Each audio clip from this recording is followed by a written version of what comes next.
I've been an educator for 43 years now. It is the most amazing professional development anybody can do. Once you have people smiling and enjoying themselves and their defenses are down, your classroom or wherever you are becomes magic.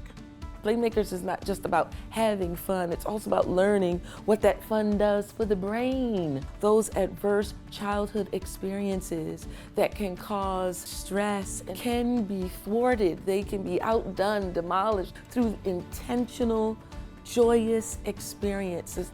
Healthy, thriving children deserve healthy, thriving adults, and we are all about using the power of play to do just that. In a time where optimism and play could not be more important, we get to give them trainings, tools, resources on how to bring more play and fun and optimism into the work that they do. We have 25,000 playmakers around the nation and beyond. We have a huge community of playmakers in the country of Haiti. We've been to Denmark. We've been in Canada. Playdate is an opportunity where our playmakers get to lead in what they are passionate about and bring their expertise into the community to share their talents, their gifts, their inspirations of the world. I've just never felt that amount of energy in the room before, and every time I'm with Playmakers, I feel that. There's that scary thing called burnout, and this just gives you that new sense of energy.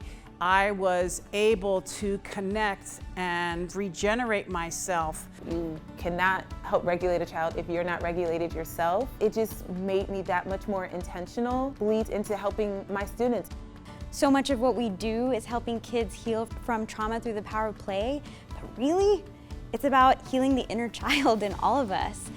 Kids knew that they had these inherent superpowers to navigate life's challenges as they happened, life would be completely different. And what a gift it is to be able to shine that light on these kids and light that path to their own self-discovery. Anybody that works with children should be a part of the Playmaker Project. There's just such a wealth of knowledge, and it really is like a mindset, a heart set. It really doesn't matter what field you're in, it would just shift our culture if we were focused on infusing joy in our work, and especially infusing joy in the spaces that are designed for kids. We reflect on the world and where we're at. We are seeing hardship, we're seeing pain. My inspiration of why I do this work, we get to inspire and collaborate and co-create the next future of optimists.